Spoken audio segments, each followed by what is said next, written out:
supposed to spay the dog, but a North Texas veterinarian ended up losing it. The chihuahua was stolen right out of a kennel in his office. When Channel 8's Jason Whiteley started looking into the story, he discovered this vet faces much more serious problems. Right up here she'd sit. She'd look out there and make sure everything was okay. The explanation of what happened to her chihuahua just didn't make sense. And here's your collar. To Linda Erwin. My mouth dropped. I said, what? How in the world?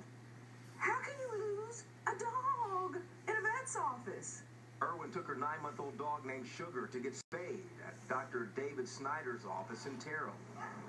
He said there was a family in there that maybe they took her, and I think maybe that she's was abducted by them, and I know nobody would have abducted her from here. Everybody loved her. See, she chewed the ears just about off. What's worse, Erwin said that Snyder never notified her until her husband went to pick up their pet the following day.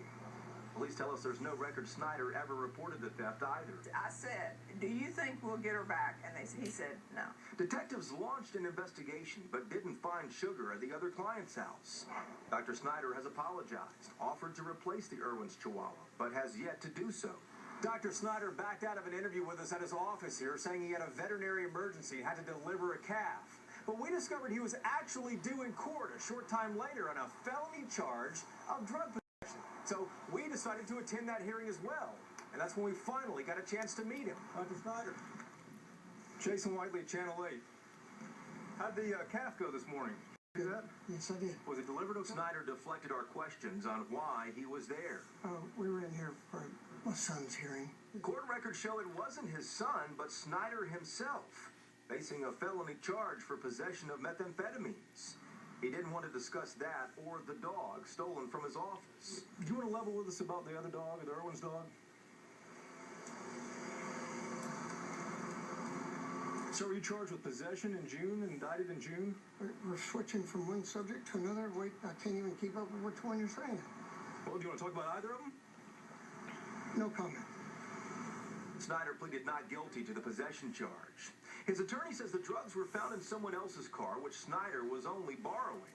But we discovered Snyder lost his veterinary license for 5 years in the 1990s for another felony drug conviction. Then last year, the state board reprimanded him, saying he, quote, ripped out a tumor in a dog's chest, causing a lung to collapse. But the state veterinary board itself is the focus of a critical audit recently. Among other things, the audit revealed the board did a poor job of protecting vet records on its computer system. Employees often shared passwords, and 6 former workers still had active user IDs.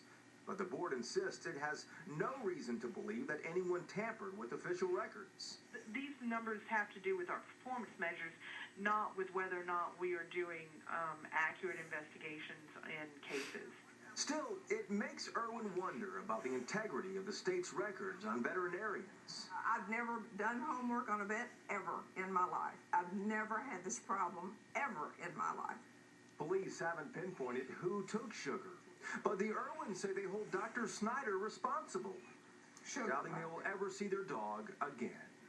Jason Whiteley, Channel 8 News.